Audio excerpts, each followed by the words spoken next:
Good morning. I'm Bill Berkwhite, the director of Perry Worldhouse. For those of you just joining us, welcome back for our next conversation, which focuses on the role of the media and democratic politics and the impacts of populism and nationalism. It is my privilege to introduce a good friend and a true expert to moderate our conversation today, and that's Michael Della Carpini, the Dean of the Annenberg School of Communication. Michael is also a great friend of Perry Worldhouse and has supported both us and Penn's efforts to engage the global policy space. He, in addition to being the dean at the Annenberg School, is a prolific writer and thinker in his own right, the author of a number of books, including Stability and Change in American Politics, The Coming of the Age of the Generation of the 1960s. And that seems a fitting book for the conversation we have today, because it's not just about stability and change in American politics today, it's about stability and change in global politics. And our panel truly represents those global viewpoints coming from some of the most important countries where the questions of populism and nationalism and electoral politics are at stake. So Michael, welcome back to your second home outside of Annenberg, Perry Worldhouse, and thank you for being with us today. My pleasure, thank you, thank you. As Dean of the Communication School, as Bill mentioned, I will admit to being biased, but I think there is no more important factor in the topics of conversation today that we're about, the populism, nationalism, retrenchment as a global phenomenon, and how they're altering the world order as we know it, than the media generally and journalism more specifically. We are lucky to have today a panel of world-class professional journalists to walk us through these issues and talk to us a little bit, both about, I hope, their role as journalists and how their role as journalists is being affected by the changes that we're talking about, but also their sense of what these changes actually are from the perspective of journalists and the information that they're able to bring to the table based on the roles that they play. So the format will be very similar for those of you who were at the first panel. I'll introduce the panelists briefly. I'll ask a few general questions of all of them to start the conversation, and then we will open it up to Q&A from the audience as well. So let me start by introducing our panelists, and I'll try to keep this relatively short. Immediately to my left is Anna Sauerbrey. Anna is an academic by training and is head of the opinion pages at Der Tagesspiegel, one of Germany's largest daily newspapers. She also received her PhD in history and lectured in medieval and modern history before becoming a professional journalist. Anna has experience reporting from the US. She was just telling me that she was doing some of that in Arizona just before she came here for this conference. But also diverse locations such as London, but also has been a professional journalist here in Philadelphia at the Philadelphia Inquirer in 2013, and as a Holbrook Grant recipient in 2016. And is also contributing opinion writer to the New York Times, focusing primarily on technology and interior politics. Immediately to Anna's left is Francisco Toro. Francisco started his career as a freelance journalist in Venezuela. Toro got his professional start as a research fellow in the United Nations University. During this time, Francisco researched and lectured on international trade negotiations. At the same time, Toro also founded Caracas Chronicles.com, a group blog that has, quote, been the place for opposition-leaning but not insane analysis of the Venezuelan political scene, end quote. Currently, Francisco lives in Caracas as the executive editor of Caracas Chronicles and contributes columns to the Washington Post Global Opinion section. Immediately to Francisco's left is Sylvie Kauffmann. Sylvie is a French journalist who served as editor-in-chief of Le Monde in 2010-2011. During this tenure, Le Monde notably collaborated with WikiLeaks and 4 other newspapers to release thousands of leaked United States diplomatic cables, a bold and I think important move that was made. She began her career at AFP, serving as a foreign correspondent in diverse locations such as London, Warsaw, and Moscow. And after the fall of the Berlin Wall, Sylvie became the paper's Washington correspondent. She's currently a writer, columnist, and editorial director at Le Monde, and a contributing writer at the New York Times. Last but certainly not least is Graeme Wood. Graeme is a national correspondent for The Atlantic. He's at the forefront of studying and reporting on extremism globally. His recent book, The Way of Strangers, Encounters with the Islamic State, travels into the minds of Islamic State militants through a series of interviews with the group's supporters, recruiters, and sympathizers. In addition to his work for The Atlantic, he has written for publications such as Foreign Policy, The New York Times, and The New Yorker. He's also a lecturer in political science by home discipline for Yale. It's also worth noting that, Graeme attended high school with Richard Spencer, an American neo-Nazi and leading figure in the alt-right white nationalism movement, something I might ask you about in a little bit, because that's quite an interesting two TV until very recently, but that's true. Yeah. I'm sure, yeah. So let me just start with a very general question. In theory and aspirationally, one of the roles of journalists, or maybe the central role of at least Western journalism, is to present information in as balanced and objective a way as possible. That's always been something that's been difficult and even questionable as a goal. But in the current moment that we're in, where everything from leaders of governments to extremist movements to the growth of what we call generally populism, that has led to what appears to be serious challenges for democracy. How does that affect the way you do your job? Do you feel as if your role as journalists and opinion writers has changed? Is your relationship to the reader changed? Is your responsibility for what to cover and how to cover it changed? I'm just curious as to whether you feel this moment has changed the way you do your journalism. And we can just start right here if you'd like. Well, thank you for having me here, and thank you for the occasion of speaking here.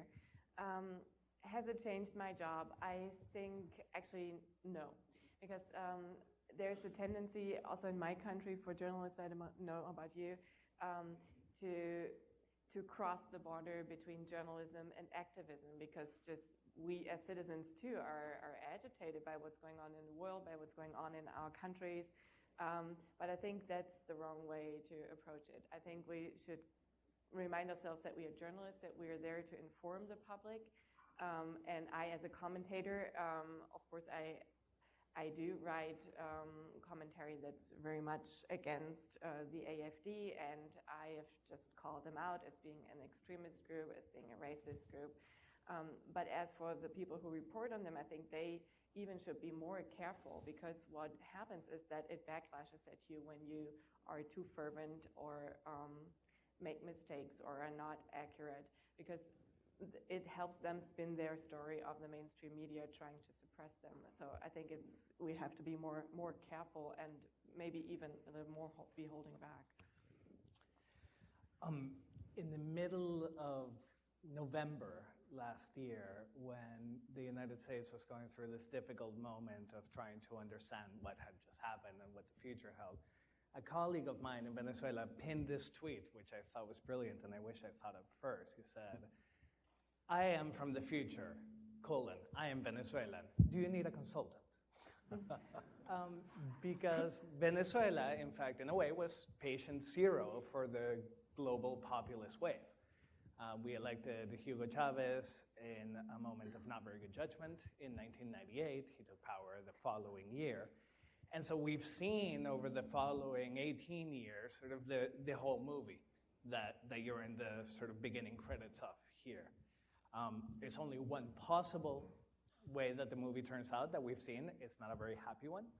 But we understood what happens when, at the beginning of a populist regime, the populist regime pokes its eyes in the media's face because they're the elite, and by goading them into antagonizing you, you can paint yourself as the true champion of the people, and how if the media doesn't have the self-discipline and the professionalism to avoid that trap, it actually just falls directly into it.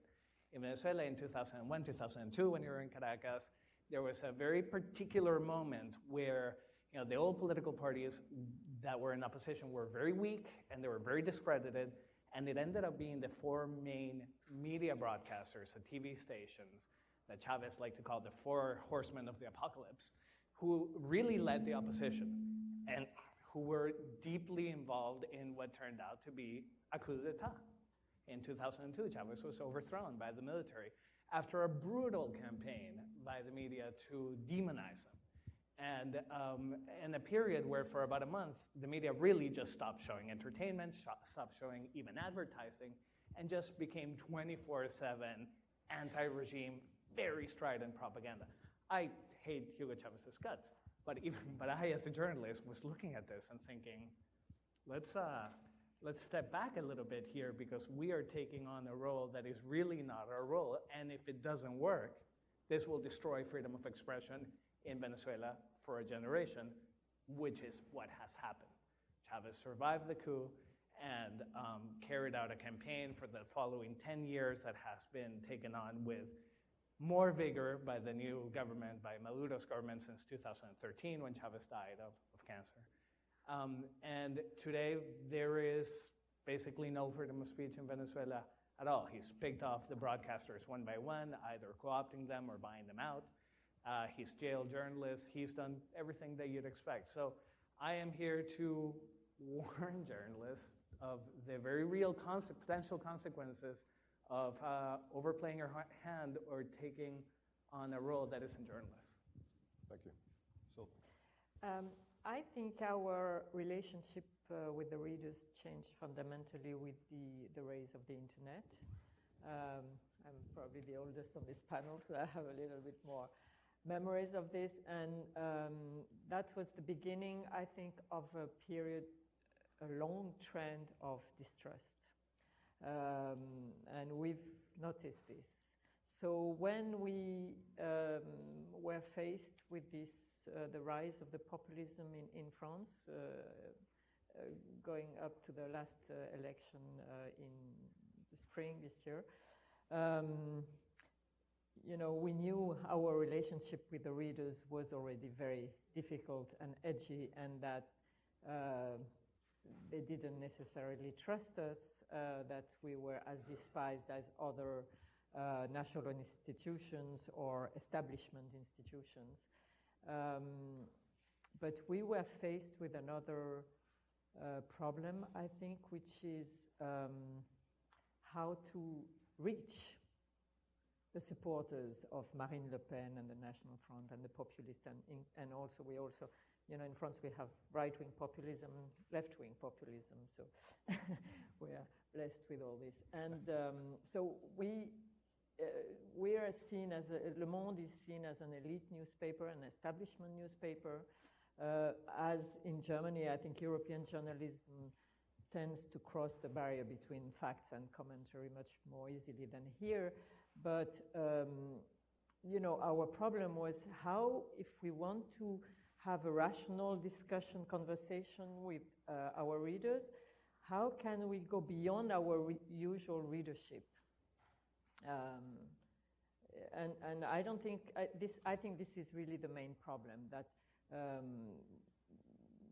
we haven't found the way to reach those readers. And it still feels that way, that you still... So we, now the atmosphere has changed since Emmanuel Macron's election, but those voters are still there. I mean, Marine Le Pen in the second round got 11 million votes, and, these people are still there, and they're still not reading Le Monde, and they still despise us. So,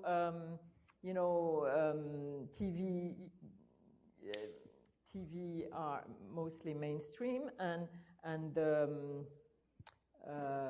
we don't have Fox News or things like that in France, but we have the social media and the social networks, and Jean-Luc Mélenchon, who is the head of the leader of this left-wing populist movement, and who is now the main voice because the National Front is collapsing and probably will be rebuilt, but at the moment it's not a voice.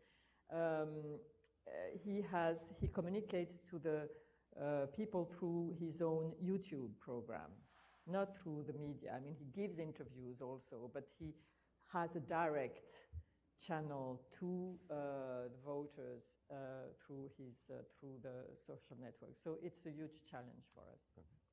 Graeme, any? Well, for me, I'll answer in two ways. First of all, it's great to be here. It's great to see Perry Worldhouse, and it's fantastic to be on stage with such a distinguished panel here. I'm going to answer in two ways, both individually and kind of institutionally as a writer principally for The Atlantic. Personally, my work has changed remarkably little. Before the rise of what we're calling this nationalist wave, populist wave, I was speaking to people who had positions that were far outside the mainstream, and my work was largely translational. It was trying to explain where these positions came from, what they consisted of, and how they fit into a larger ecosystem of mainstream politics. So talking to ISIS would be a good example of this. This is, to say the least, a fringe element, and to describe to people what this movement arose from and why someone might be attracted to it really makes it a fairly easy lift to then describe why, say, someone might be attracted to a slightly closer to home phenomenon like white supremacy. So in that sense, very similar type of work. I think institutionally, The Atlantic has had to consider, with the rise of Donald Trump and all the attendant movements that he may or may not disavow, but that have been pleased by his rise, has had to consider its history, first, its origins as an abolitionist magazine, and therefore a magazine with, in its DNA, an inability to see any pleasure in something that would give pleasure to those neo-Confederate movements, has to reckon with that past, that aspect of its reason for being, and then remain also true to the other slogan that we've really taken to heart, which is to be of no party or clique. And to echo the other panelists, this has been a very delicate road for us to tread, because I think we have had to retreat to some of the core methods and values that we've had for many years, which is a dedication to reporting, to even-handedness, to fairness, and having to marry that to also a dedication to a particular worldview that has not really been challenged in the way that it has until recently, over the last 150 years of the magazine. That's great. Yeah, the comments that you all just made raise lots of really interesting separate questions. I want to draw, kind of push on one of them. Sylvie mentioned the competition, if you will, that comes from having to compete with social media. It's a crowded space now, getting information to people, even at a time when there's more and more happening and more information coming out every day. That is further complicated by, at least in the United States, and it sounds like in different ways in some of the countries that you all cover, the more aggressive and targeted introduction of fake news, misinformation, disinformation campaigns, whatever you want to call it, by the Russians. But also the fact that there is misinformation floating around from other sources, less organized. How serious a problem is it for you as journalists to not be conflated, if you will, with these other sources of information that leads people to think, well, I don't trust anyone. I don't really know what information I should believe. I'm uncertain what the right answers are. Do you feel it complicates your jobs? Do you think the issue of either organized or disorganized misinformation is an issue that you as journalists need to deal with? And why don't we start again at this end, if you'd like, yeah.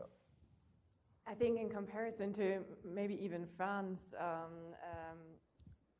and also Austria and other countries that are similar politically, Germany is in the fortunate situation that the media system is still rather stable.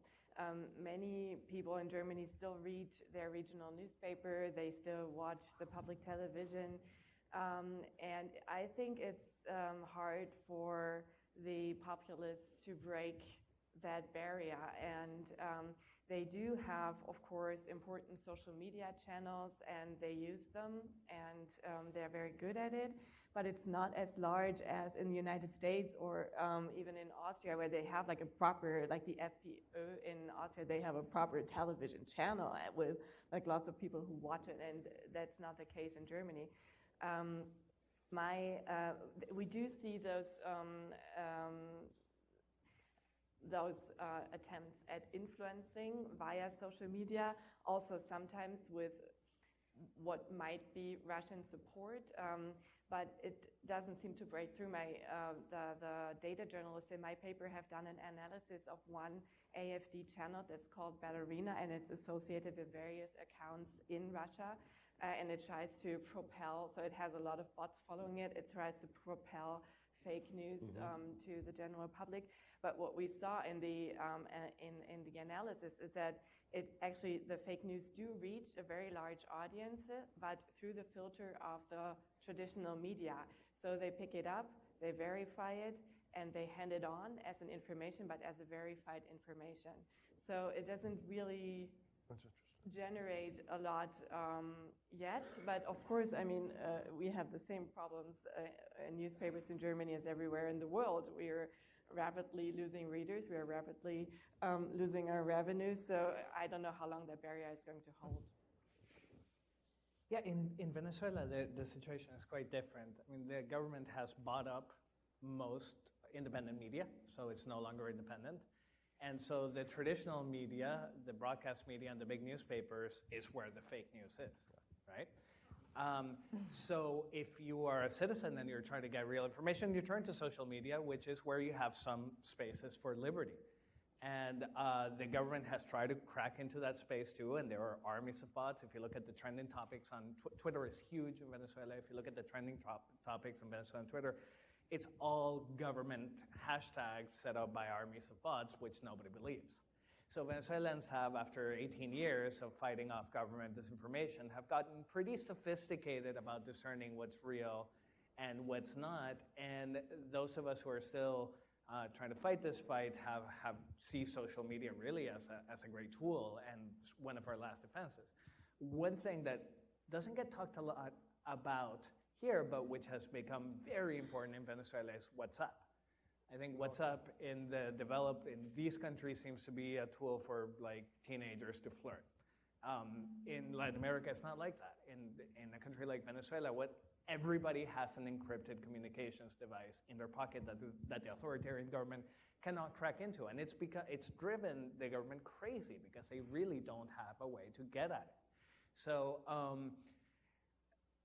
there are very big disadvantages to having the media ecosystem rely on WhatsApp, which is not really media, it's really messaging, but information travels, it travels very fast, it's often unverified, everybody seems to have a group with their tias, with their aunts, where rumors get passed around, spread around, so there is still a lot of disinformation, but when you're in an atmosphere where the alternative to that is just totalitarian prevarication, we are very glad. If there's one thing that keeps me up at night, is what happens if there's a big WhatsApp data breach or if the government shuts it down. You know, we, at our level, which has nothing to, we cannot be compared, fortunately, to Venezuela, we try to push back in two ways. First, we try to stick to our standards, which, you know, is easy to say, but not always easy to do. But I think it's something we really have to continue to do very solidly. And the second thing we've been doing is fact-checking, you know, on social networks. We started with, you know, regular fact-checking, like saying this statement is wrong, and then we set up. It's not really a software, it's a procedure called Decodex that can help our readers to identify fake websites. So, you know, we are trying to help them to identify fake news and to make the difference between what is regular information or which can be trusted or at least checked and, you know, completely fake news. And there's another new initiative that has been taken totally spontaneously by a group of our in the younger generation of our journalists, mostly from the web newsroom. They are doing, on a voluntary basis, media literacy in schools. And I really commend them. I think it's a fantastic initiative. They called it Educator. Now they are, because the French news agency Agence France Presse was parallelly doing a similar initiative, so now they have joined forces. And they are a big group and attracting more and more volunteer journalists to go to high schools and try to teach teenagers how to read news on Facebook, on Instagram, on Snapchat, and try to see what, to identify a source and to see what can be trusted or not. It's not easy, again, but at least it gives them a sense that they have to make distinctions. Okay. I love this idea of media educators, and I hope your colleagues are extremely successful in that. Now, it's starting.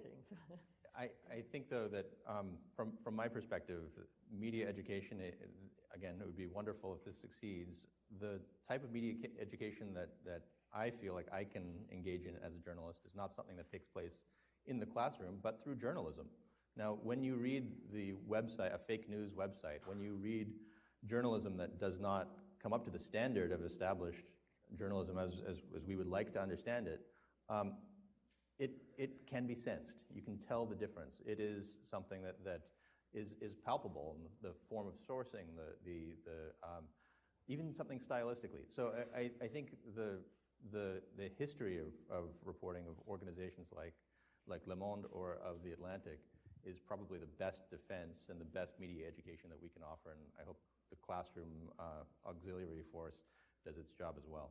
Right, there are similar kinds of education, media literacy efforts in the United States, and most recent Pew Research Center poll showed, unfortunately, that older consumers of social media pay attention to what the source of that material was, but younger Americans tend not to pay attention to what the source is, and so some of that education issue is related to that as well.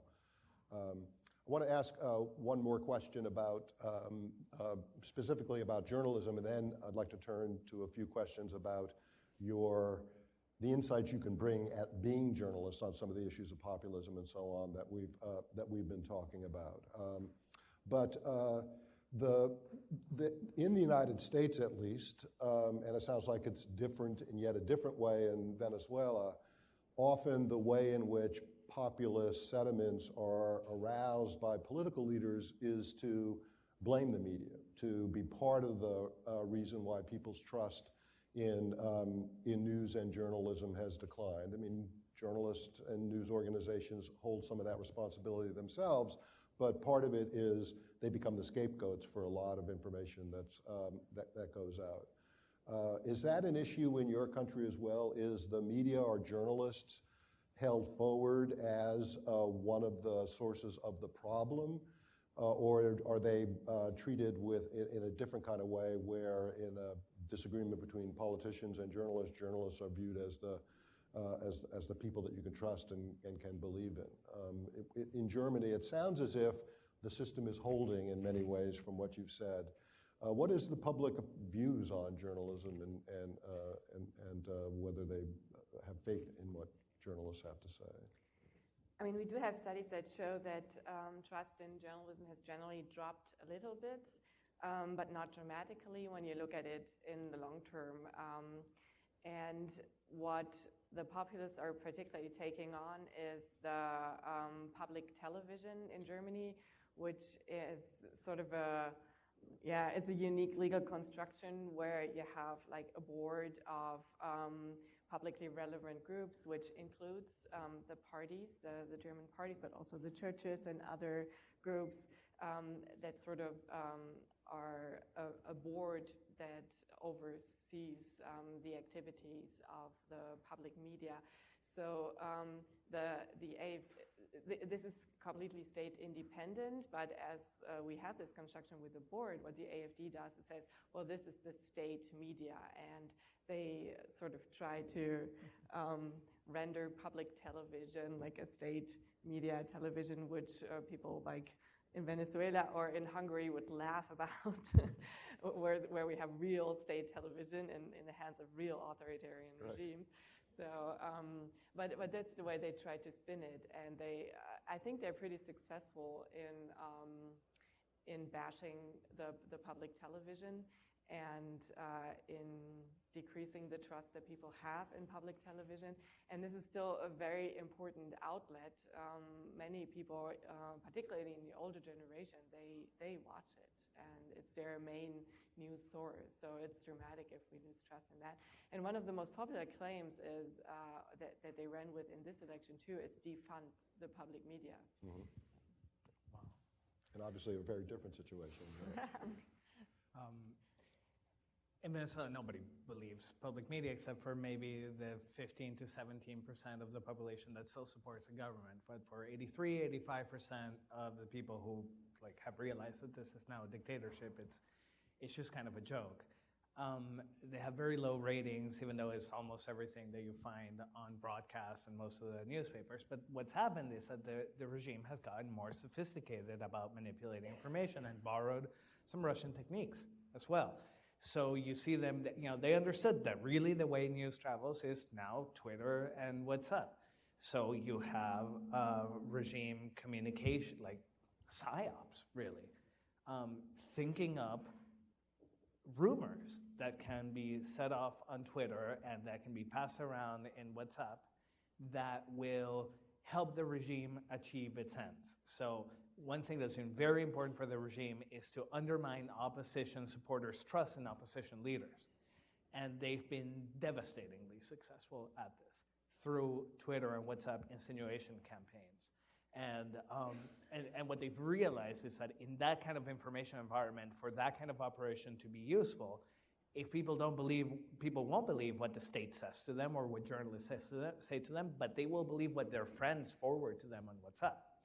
And so therefore, seeding these rumors that then come to you from your friends has been a very, very useful method for them. And we're as a journalist, I feel completely outgunned. I think, we try to do our job and verify information and bat down rumors, but we don't have the resources or the capacity to really do that. So it's a losing battle. In France? Well, public media, TV and radio are criticized, but people are still watching. And I think our public radio, notably, is quite successful and has still a big audience. Then, I don't think we do this job to be loved. That's what I tell my colleagues. People love to criticize journalists, and that's part of the game. Where what I find more difficult to deal with is the comments on the internet, because some of it is definitely not legitimate criticism. A lot of it comes from orchestrated campaigns. There are particular subjects which are extremely sensitive, like Israel, Palestine, Russia, Muslim, Islam. So, we've thought about closing those stories to comments, but then we decided not to, because then where do you start, where do you stop? It's complicated. Russia also, stories about Russia, but this is totally, trolling. It's really orchestrated trolling. But, I think we tend not to read those comments anymore, because we know they are not, in good faith, I would say. So we learn to live with this, and again, I say that I think the main thing we have to do is to push back and adhere to our ethical standards. Yeah. And Graeme, you can disagree with my characterization. I mean, going after the media in the United States has a long history, but does it feel different to you, more aggressive now? Is there more of a war on the media and journalism? Well, there is the explicit statement that the media is the enemy from senior advisors in the White House. This is something we haven't seen before. But we certainly have seen an environment where the media is vilified without the leadership of the White House. That is, people think of journalists as odious as used car salesmen or members of Congress. We do not rank very highly in the hierarchy of esteem. And this was true 10 years ago, 20 years ago. So I agree completely. We do not get into this business to be liked. I don't want to be blasé about the effects, though, of the kind of delegitimation campaign that we see from official quarters toward the media. As my Yale colleague Tim Snyder would point out, this is part of an assault on the truth. This is part of an assault on the very idea that there is something true or something false. And I think that as members of the media, especially in a kind of privileged situation that I occupy as an American in a place where it's protected by the First Amendment and so forth and has a long tradition, it is incumbent on me to try to hold the line, to not get overly worked up or whiny about the president saying that I am one of his enemies. Of course, I think this is unprecedented. It is bad. It is also something that we can react to as journalists with some aplomb and some caution about how we react. That is not falling into the trap of actually acting as enemies. Instead, remaining with the core duties that we've always had, which is guardians of the truth and reporters of it. Sylvie, you yes, want to I wanted to add, following up on what Graeme said, you know, you have two situations here. Venezuela, which is a very peculiar situation because it's a country in total crisis. But United States, to me, is a very, very serious problem because it's a democracy. And I was kind of getting prepared to this when in the run-up to our election, when there was a stage, maybe we were being paranoid, I don't know, but there was a stage when we thought Marine Le Pen might win.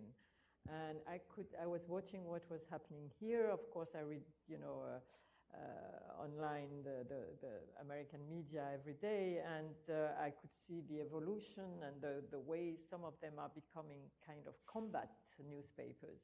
And I was wondering, how are we going to deal with Marine Le Pen if she's elected president? And I could very much imagine myself in this kind of situation. But this is, you know, very, from my point of view, and in Europe, maybe in Poland and in Hungary, there are some comparison can be made at the moment, but we don't have this situation in Western Europe, and I think this is really a very dire situation for journalists and for information. Yes, but I want Anne to add, and add very self-critically, that in Germany, newspapers actually have been partisan, and they have been partisan during the 2015 refugee crisis. And I think that's where a lot of the distrust we feel now rightfully comes from, because we have reported in a very one-sided way. And even like the largest tabloid in Germany, which has 1 million readers still every day, the Bild Zeitung, was on the pro-refugee welcome movement side. And they actually printed cut-out buttons, I love refugees or whatever, to put on your jacket. And I think that many people who were concerned, they did not at all find their questions asked by the journalists they would normally expect to ask them. And we saw that a majority of the people that were coming to the country, for example, that was a major theme that the right is still using today, were young men. And the media many media, or my colleagues kept saying, well, that's not true. And I've seen women, and they reported on when they picked out a refugee to write like a long portrait, it was always like a woman who had made it through with a small child. But that's not true. I mean, it was mostly young men. And the readers said, well, but how about crime rates going up? And the media said, well, no, the crime rates are not going to go up. And now we see the crime rates are actually, they do go up. And this is, I mean, you don't have to frame it in like a racist perspective like the AfD does, or I'm not afraid for German culture to falter. But when you have an influx of young men, and young men are, even German young men have higher crime rates, of course the crime rates go up, and they go up, and like, so it's really, I think the German media have learned from that, and we are starting to acknowledge it, and we are writing about it now. But I think for some people it's just too late, because we've really lost some trust, and we've lost it rightfully during the 2015 crisis. Well, that notion of the struggle with how to cover things in a way that is accurate and fair, raises the question that came up, I think, indirectly at the first panel, which is a sense from the people who are on the stage that when they look at the media as leaders, they see attention being paid to the wrong things oftentimes. And they wish there was more attention being paid to the environmental issues, or more attention being paid to the details of the crises that may be going on in Korea or Afghanistan or other parts of the world. It's easy to criticize it that way, but are there topics in the countries that you cover, your own country, that you wish were given more attention? And do you feel sometimes you're drawn, as I think is the case in the United States, by the immediacy of an event or a tweet from Donald Trump, and that you're not able to do the kind of coverage on the more deep-seated issues that you think are really fundamental? Or do you feel like you really get to cover the things that you think are important in your country? I'll just start on the other end just to give Graeme a chance, because I know you get the chance to do that, but more generally when you think about the media. Yeah, I mean, I've found some of the best coverage and the most important coverage in this country to be, and this is me speaking from the perspective of a magazine journalist, some of the longer form reporting that gets into the deeper psychological histories of the people who are our fellow citizens. So I do think that some of the day-to-day reporting, which has to be done and is being done mostly well, I think, that could be supplemented a bit more with some of the longer type of pieces, especially from areas that are not well covered by usually East or West Coast based publications. So my fantasy would be to have more journalists heading out into the states where we see datelines from very rarely. That's most of them, to be quite honest. So I think anything that gave us a better sense of what someone in Nebraska is feeling would be a nice addition to the media diet that I tend to get. That's great. Yeah. Sylvie? Yes, following up on what Anna said, we realized that with the rise of the National Front and the populist movements, we realized that we were very much Parisian, and we didn't go deeply enough into the countryside and talk to those disenfranchised people, the lower middle class, and those people who were basically unhappy, and whom I think it's Michel Fournoy who earlier said, they should have been in this country, they should have been paid more attention to in the previous election.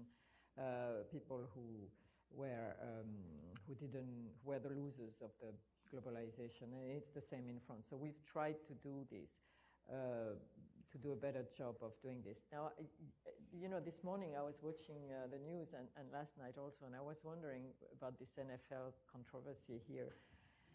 I mean,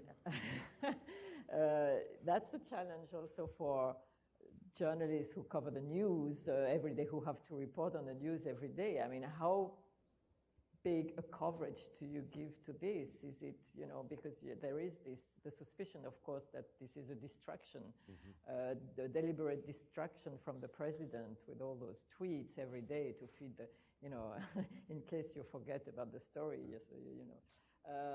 so, I don't know. I mean, if you're an editor here, what do? Do you give it so much space as is being given, or do you try to, focus on the real issue? Maybe this is a real issue, I don't know. But on North Korea and, whatever economic problems. It's a question. I think it comes like populism is about polarization. I think Graeme was speaking earlier about this attack on the possibility of there being things that are just true, and this losing the sense that there are things that are just true, and they can write that are just true. Because when you're in a polarized media environment, there is your truth and there's the other side's truth. And there are positions that you fall into automatically because that's the flag that you follow. And you're a liberal and you live in Washington, and we know what you, we just met earlier, but I know what you think about this NFL thing because it's automatic, right? I think it takes a determined decision to like buck that and to be bloody-minded about saying we're not going to accept these automatic positions. And in that sense, Sylvie, you talked earlier about comments. They're insufferable, of course, but they also can be quite useful because the comments are where you find out what your audience's automatic truths are. And we have, in Caracas Chronicles, we're very mindful of writing at least 2 things each week that will absolutely incense our commenters. Because if they're not being incensed, we're not pushing back against the things that they take automatically to be true. There are, in each of these controversies, the silly ones, the more serious ones, there are things that the other side says that are ideologically uncomfortable for your side, but where there's a grain of truth. You have to explore that grain of truth. You have to go there. You have to send a guy or send somebody to go and like dig around and ask those questions and feature that, because otherwise you're not really serving your audience. You're just tickling it. I'd like to piggyback on this comment about truth, since we're going there. I think, first of all, I've described our function as journalists as guardians of truth. I do stand by that. I also think it's possible to have an overly naive view of what the value of truth is. Now, we have to find out what that truth is. We have to say what that truth is, but we also need to realize that whether it's true or not, there may be things that are false that are motivating large numbers of people. Falsehoods that people believe there's a true fact about whether people believe falsehoods, and those falsehoods have to be reported as such. I think anytime you're speaking to someone in a journalistic or even kind of ethnographic way, you want to hear both what the fact of the matter is and also what that person thinks. That's part of what we report. And we have to understand how what the person thinks, no matter how crazy, no matter how misguided it is energizing, causing some kind of dynamic within politics. And that's part of the difficulty of getting around this truth problem, is realizing that there's the truth that people believe, and then there's the truth about what the truth that people believe, false though it may be, causes to happen. Right. That's great. Excellent point. Yeah. Anna.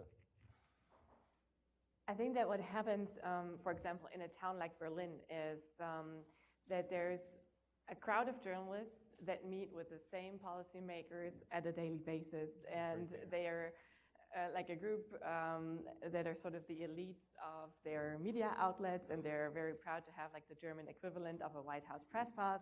And it's like they meet on a daily basis. And what happens is that they tend to report a lot more on the process of policymaking than on the actual issues or themes or the people that are affected by the policymaking, because these are like they're interested in like who's going to be the leader of the majority now in the new Bundestag, and who's going to represent the Social Democrats now, and how are like my sources shifted around by the election. That's like the sort of that really they're wants, and I'm one too. I love to follow that.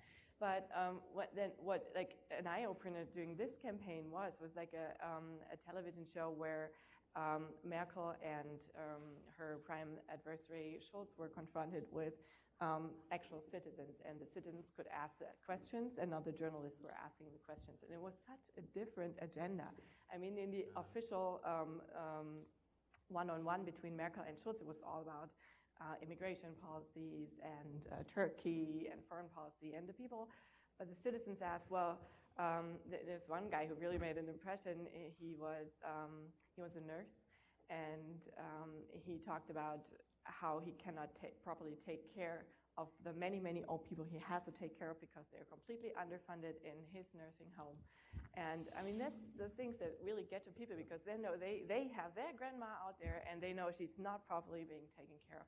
And I think that's the kind of stuff that we tend to underreport. That's great.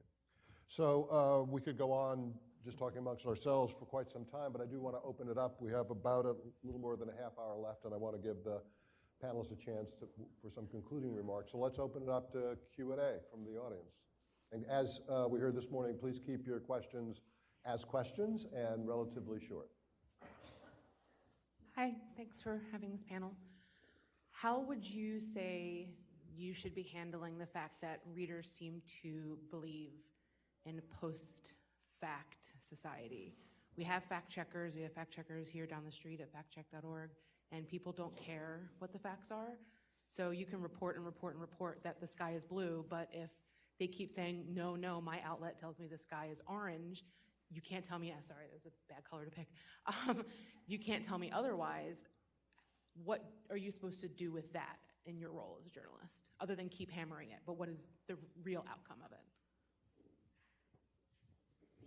Yeah, anyone? I think there. Yeah, great. No, I think there are two groups. There's certainly a group that we can no longer reach. I mean, those people you can talk to, and they will stick to their conspiracy theories. And I've just spoken to one here in the United States when I was down there in Arizona reporting, who was completely sure that George Soros is like infiltrating American society deliberately with Muslims. And it's, I mean, I could have talked to him for like 5 hours or 3 days. He would have stuck to that point. But in Germany, I don't think that's always the case. I have readers who are AfD voters and who keep writing really angry letters whenever I write an angry comment on the AfD. And every time they say, well, this is the last time I bought this newspaper. And then 1 week later, I get a letter from the same person again. So they are, I think they want to discuss with us. And there's there is some openness there. And I think it's worth discussing with them. And I have no clue like how big the one group is and how big the other group is. I don't know how many of those 12.6% that the AfD got in Germany are like the ones we still cannot reach and the ones we can reach. But I think it's worth trying and like trying to get into a conversation with those readers. Anyone else want to? It seems related to the point you made earlier about understanding that some people believe untruths, but there seems like there should be another step after that. So true, and I think that we also have to understand that in a way it's always been like this. It's always been the case that lots of people are indifferent to facts. It hasn't quite always been the case that there has been an entire ecosystem of people, of media organizations or fake media organizations that are also indifferent to those facts and are pushing them aggressively. So what do we do with that information? I think we should always have been aware that simply by saying this is so and giving evidence for it, that has never been enough to persuade everyone. That's been enough to persuade people who occupy a kind of hyper-rational headspace, perhaps. And so instead, we have to understand that in addition to having facts, presenting them, we have to present them in a way that is persuasive. And that is that's what we do. That's part of the craft of journalism, is showing that there is a fact about the world, and let me show you where that fact sits in the world in a way that makes you perhaps changes your mind about it, perhaps helps you assimilate it in a way that simply stating it in a fact check. I love fact checkers, but look, if you just simply state a fact, then people are often not persuaded by it. It needs to be packaged, and that's part of our job. another question. There you are. Thank you all very much for coming.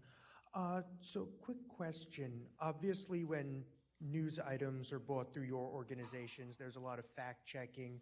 Do you think we've heard sort of the pros and cons of social media, their benefits, their negatives?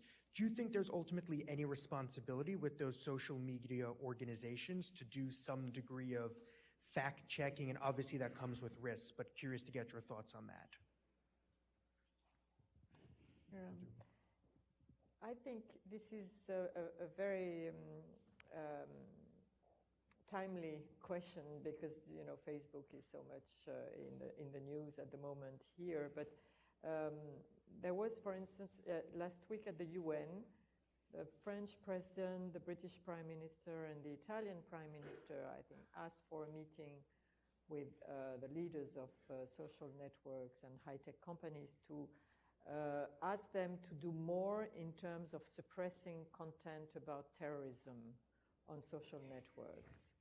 And it was interesting because those companies didn't send their CEOs to meet those heads of state or governments. They sent general counsels or which shows, in my opinion, that this is not a priority for them. And also one of the answers they got was that it's a huge scientific and technological challenge to suppress this content.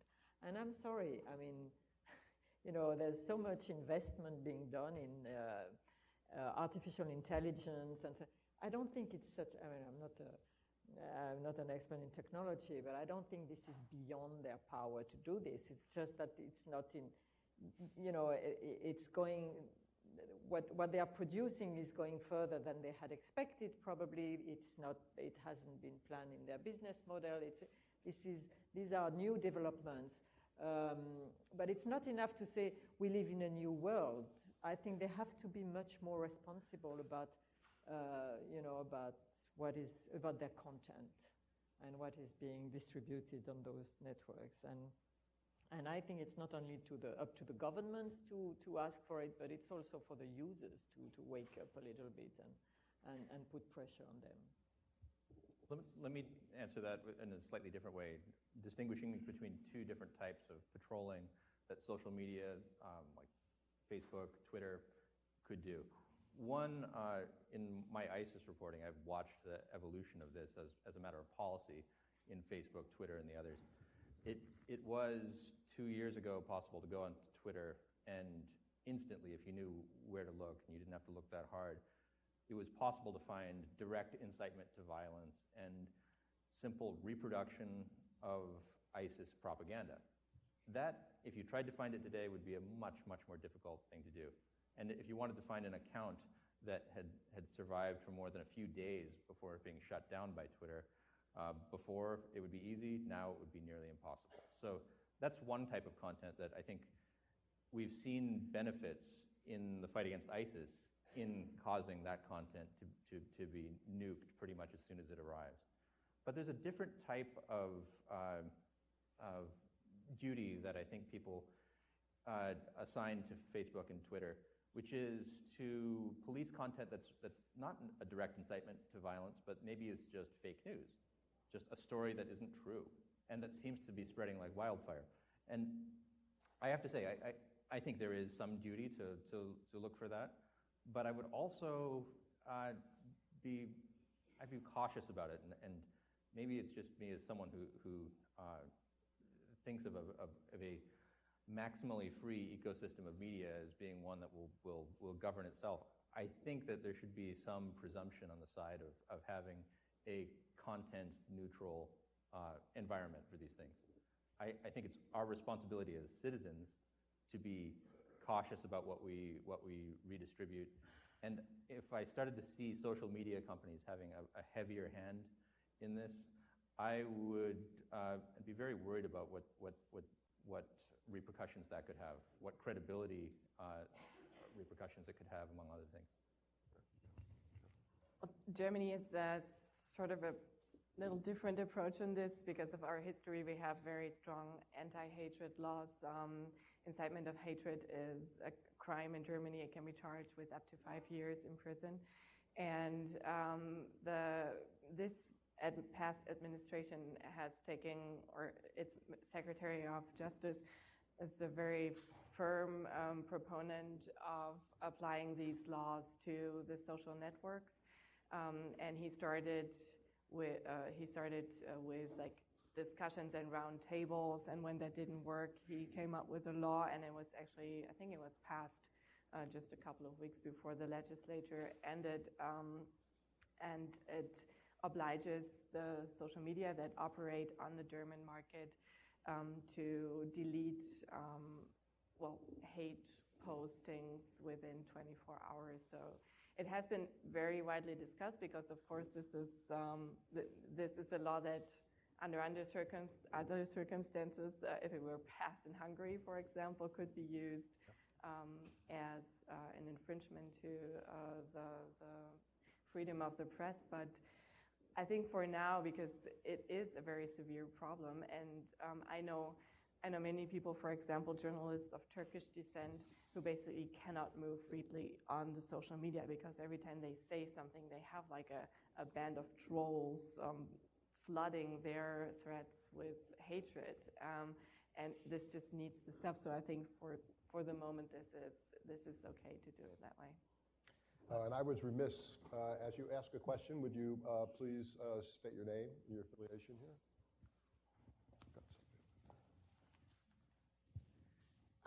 Barbie Zalazar, I'm from the Annenberg School with my dean. I guess I want to draw you out, Graeme, with something that you said having to do with the whining among the American media. And I'd like to ask all of you, is there something that US journalists could have been doing different? And I say that in regard to an early missive that was sent out by Reuters to all of its reporters, where it said, we know how to, this was in the early days of the Trump administration, and it said, we know how to cover the Trump administration because we cover it every place else in the world. So I'm wondering, is there something that was missed and that kind of got sidelined into the ongoing whining about the administration's attack on the media? Well, let's see. I was not covering Trump, so I was not exactly on the front lines of that. What was missed? I mean, evidently the election of Donald Trump was missed, so something quite important was overlooked. Now, I think what the underlying facts that might have caused that, obviously we didn't have enough of a handle on. Now, I think we could overstate what was missed, given that it's just a matter of a percentage or so that caused that to happen. But we could see in the aftermath of the election some of the scurrying around to see exactly what were the places that were undercovered. You know, should Hillary have gone to Wisconsin? What would have happened if she did it? These kind of post facto efforts indicate what journalists themselves thought was missing, and I think they were largely right. There was in a sense that I alluded to earlier, I do think there was a lack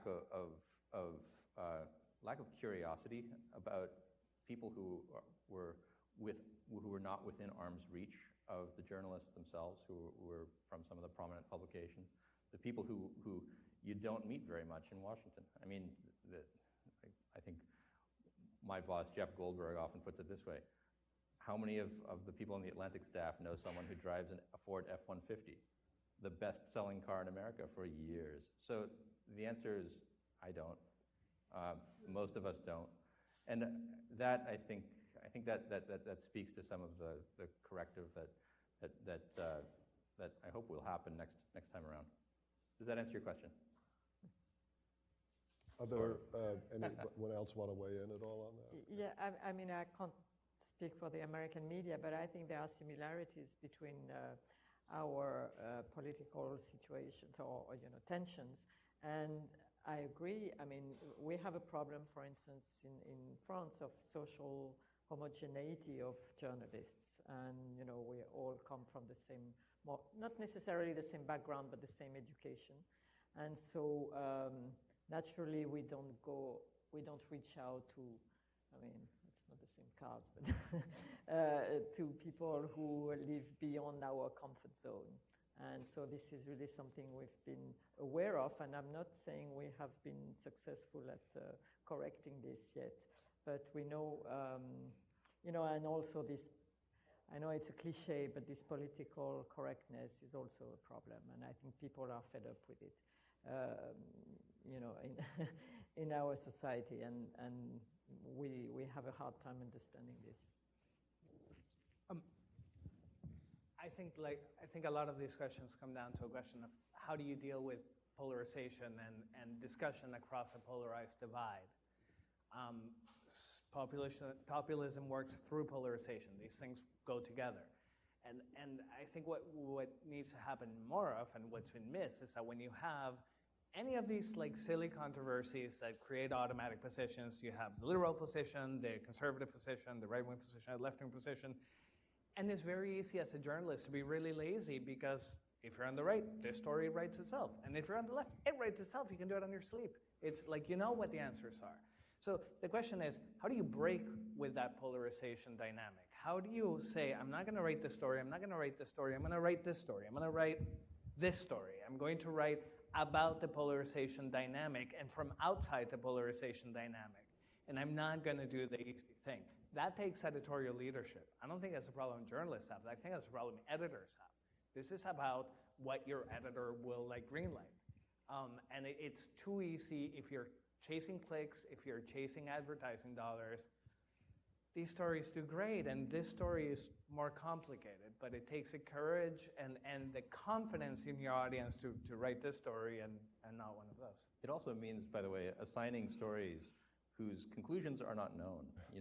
It's what we're discussing here is this problem of we have questions about what people actually think and believe. We don't have answers about them, and then therefore, when you assign someone to go report on what someone who joins a fringe organization like ISIS or the alt-right believes, you're going to get complicated answers, and it might not be a story that you can put on your front page anytime soon.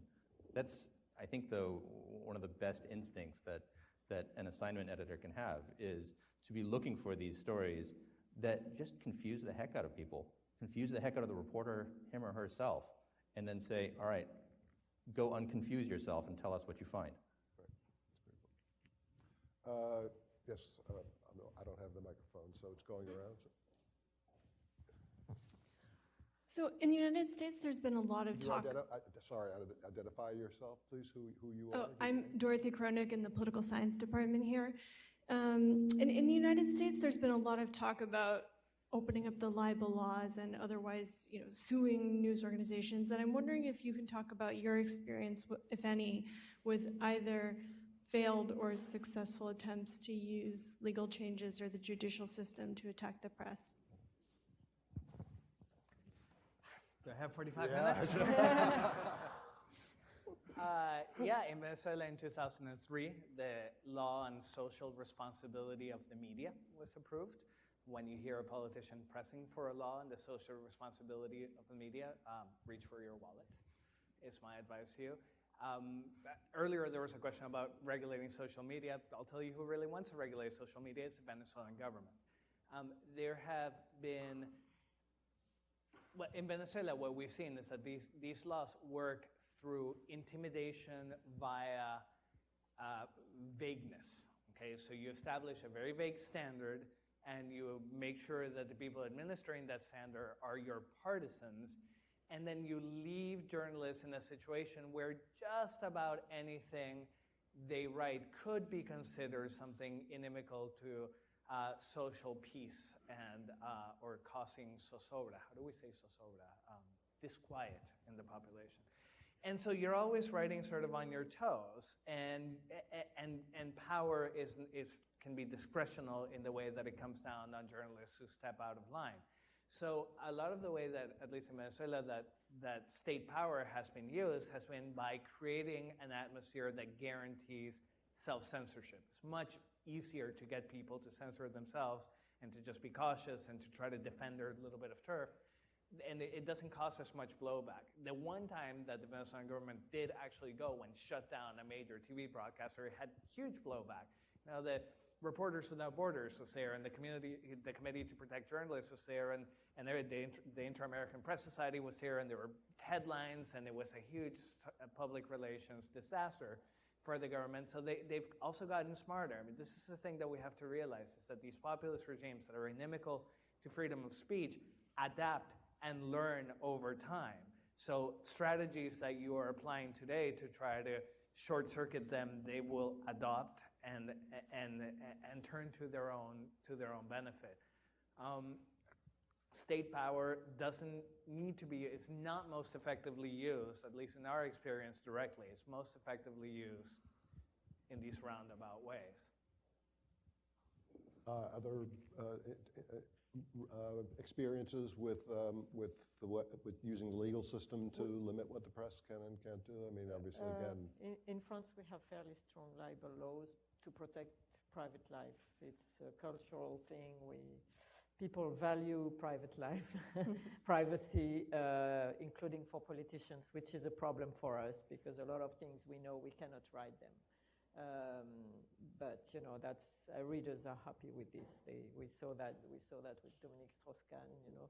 Making these contrasts between different regimes, though, it's always important to remember that it hasn't always been so. I mean, in Venezuela, in Turkey, I mean, it's not as if these are countries that don't have a history of having an open press at various points, and so it can, you know, things can change in these situations. Yes.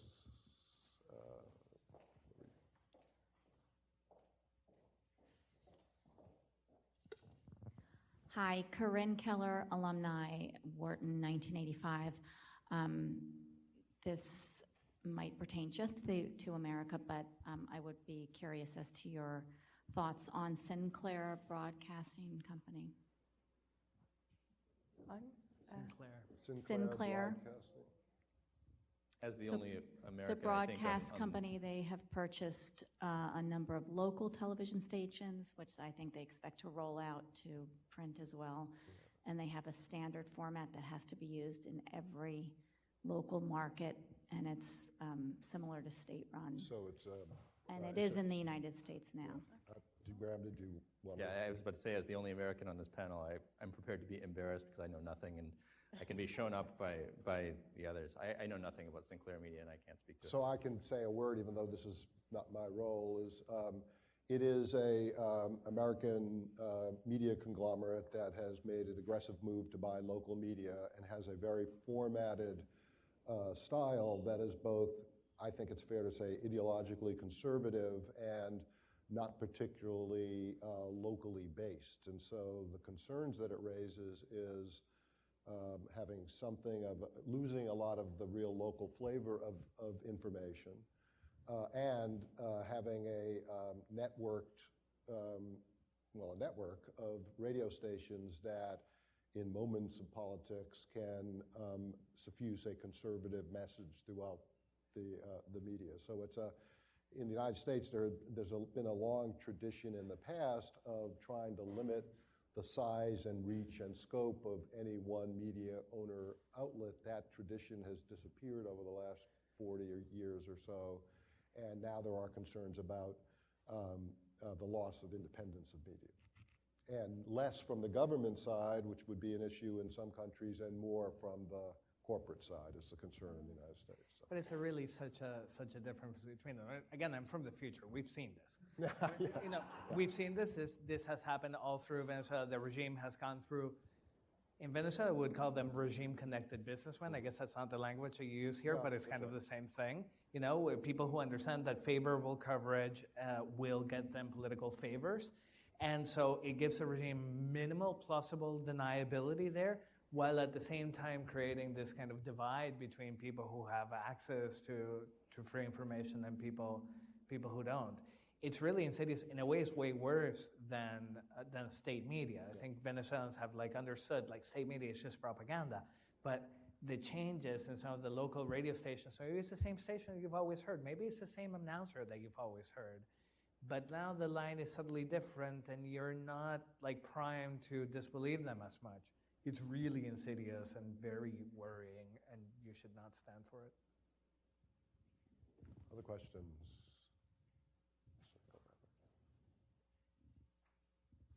Thank you. Carl Scheingold, just the word media, in some of the earlier conversation you were talking about the social media, the world of Silicon Valley, Facebook, et cetera, and one of the defining issues there has been they don't see themselves as media, they see themselves as information platforms. That may be changing now, or they may be forced to take certain responsibilities that adhere to media that don't adhere to a seemingly neutral information platform. My sense is that in Europe, there's a tougher line on those things. There's or even in terms of monopoly issues, that there are concerns and actions in relationship to what I think of as these media companies that hasn't yet really happened in the United States. I'd be curious if you could share any information about that. I mean, actually, the Germans feel very strongly about this, so I'll just say a little thing, and then and I will.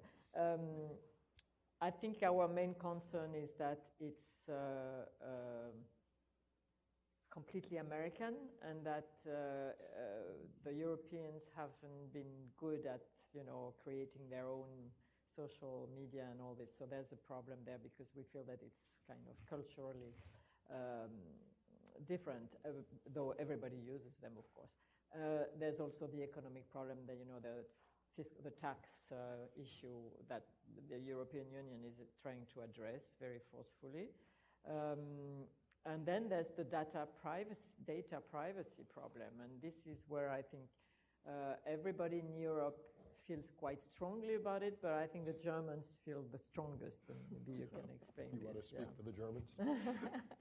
I mean, I think it's just a really bad excuse to say we're just a platform, we're sort of neutral.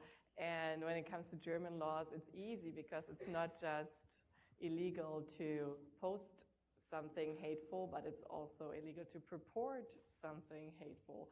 So they're in, and they won't get out of that. And the European Union, as for the privacy, they had the same argument. They said, well, we are an American company, and we actually don't even have servers on European soil, so the European laws don't apply to us. But we've seen changes by the European Union, and the Commission has pushed that very hard in the past 3 or 4 years. And it's now very clear that a company, even if it's not based in Europe, even if it doesn't have service there, once it addresses a European public in their language, etc., it falls under European law. And that was a major change that Facebook and Twitter and the like will have to comply with. But I'm sorry, it is true that they are not just platforms. I mean, this is something we have to, all of us in America and in Europe and everywhere, we have to come to terms with, and they have to come to terms with this, because the definition, and we published a few days ago an interview with one of the executives of Facebook, and she said, we are more than a technological company, but so they are aware that they are more than a platform, but they don't know how to define themselves yet. But their role is far beyond anything that was planned originally. Yeah. And I think it's always important. I think clearly these kind of technologies and organizations are going to increasingly be scrutinized for their more information providing roles and their more political roles. I just keep channeling both Graeme and Francisco's points about be careful what you wish for sometimes when you talk about regulating, because that can cut in a variety of different ways that could be democratically useful or harmful at times. So it's a tricky issue. I would like to add, too, that there are ways that Facebook and others can privilege content in a respect that's neutral to the politics of the content. So one example, Facebook has been trying to, so if you see a story on Facebook and you share it, they can tell whether you have clicked on that story to actually read the story. And then they can say, well, we were going to make this rise higher into people's feed if they tend to share it after actually reading the story. Now, this is a technique that can be applied to anything at all. And I like to think that it would then privilege stories that have something to them, rather than that just flatter the political preconceptions of the people who are sharing them. So you can see from the concerns that have already been raised why Facebook would want to avoid the status of anything more than a platform. It's true, it's a mega platform. It is the source of traffic for the websites of many media organizations. But you can see why it would not want to incur the obligations that it would immediately face if it were to be, if it were asked to have the same codes of ethics that journalists are supposed to have, or to have to be policing its content by reading it and figuring out whether it's good or bad. And just one other example of a kind of unintended consequence, there's been efforts by everything from YouTube to Facebook to control the use of violent images on their sites. Well-intentioned, but it turns out many human rights groups use some of those violent images in order to be able to monitor human rights violations across the globe. And so they're pushing back, saying, you've got to be more subtle in the way in which you decide what to take off and what not. So we live in a very complicated, mediated environment right now that very difficult to come up with specific solutions. Other questions? We have a few more minutes left. Chris Liu, I'm a PhD candidate in political science. So earlier, Anna touched on this issue of how changes in media consumption have really placed financial pressure on traditional print media. And we see some publications respond by cutting resources in long-form journalism, by asking journalists to not just write stories now, but also be active tweeters and to contribute videos to the publications. And so I want to ask, how have these broader term changes affected the relationship between editors and journalists? And also, to what extent are you concerned about the quality of journalism going forward, given these broader financial pressures? Anyone want to, also, the premise, I assume that that's true in every country, that financial pressures are really picking up as viewership or readership declines, but any responses to what that means for, yeah, Francisco? It's sort of baked into business models. I mean, there's a traditional way that journalism gets financed. It's advertising dollars, and for that you need a mass audience. And there are pressures that are not about editors being nasty. They're just about the math of getting enough eyeballs and content to get enough ads, to get enough dollars to pay the salaries. So that's very straightforward. In Caracas Chronicles, we have a funny situation. We're a specialized medium on a Spanish-speaking country in English. So we looked at it, like, it's not going to be a mass, we're not going to have a mass audience. It's very clear. So we don't monetize that way. We have a different business model where we basically tacked on like a consultancy unit next to the magazine, which allows us to not care how many, I don't look at our usage stats that much. I don't really care that much. And because I see it as part of my job to anger my audience, it's a good thing that I don't have to care. But that's a very oddball situation that we're in, and I don't know how you do it. It is true that it has changed the way we do, I mean, not the way we do our job, but the amount of time we can dedicate to some stories. At Le Monde, we have been very careful not to cut on foreign coverage. This is something, because we're called Le Monde, maybe. No, it's in our DNA. I mean, we have really protected this area. So this is something we still have foreign bureaus, and it costs an enormous amount of money, but we have been careful to save this.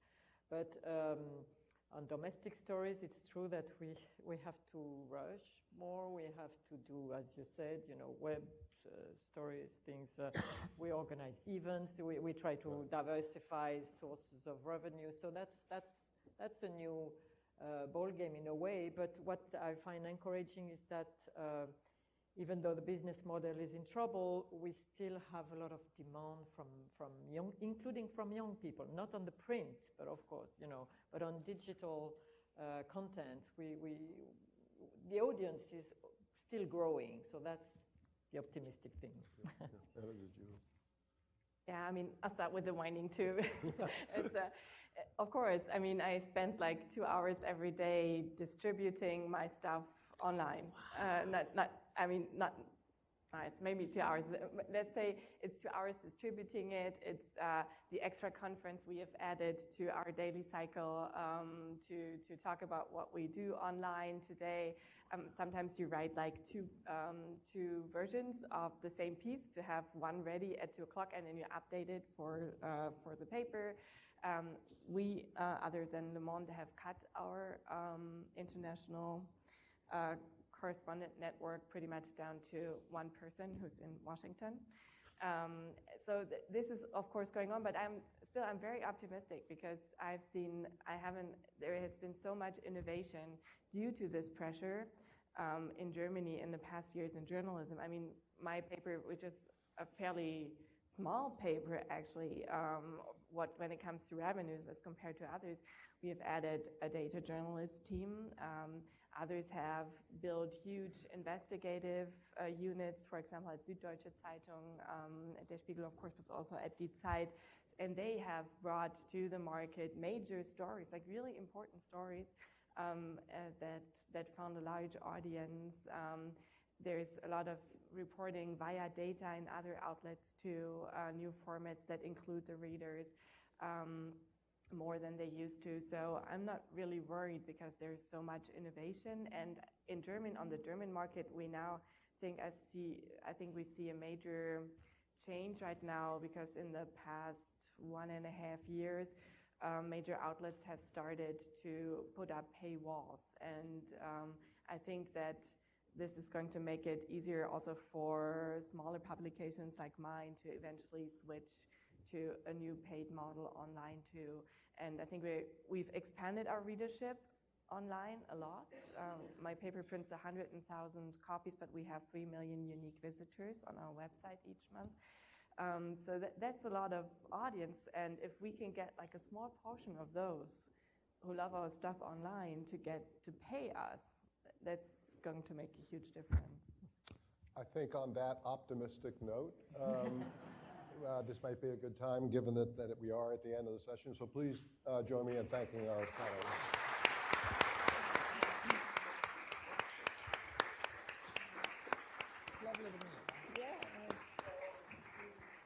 We began the morning thinking about the power of the bomb and how scary it is standing poised in the conflicts we do in the world. But I leave this session recommitted to the power of the word as perhaps the only way to resist the forces of power we heard this morning. So thank you, Michael, and thank you to our panel. Before we break for lunch, a few programmatic notes. First of all, we will reconvene here at 2:30 to talk about the power of the dollar, the yuan, the renminbi, take your favorite currency, with Jeff Garrett, the Dean of the Wharton School, and the CEO of Dow Chemical on the future of the global economic order. Thereafter, we will convene the first Penn-Biden Leaders Dialogue at Irvine Auditorium.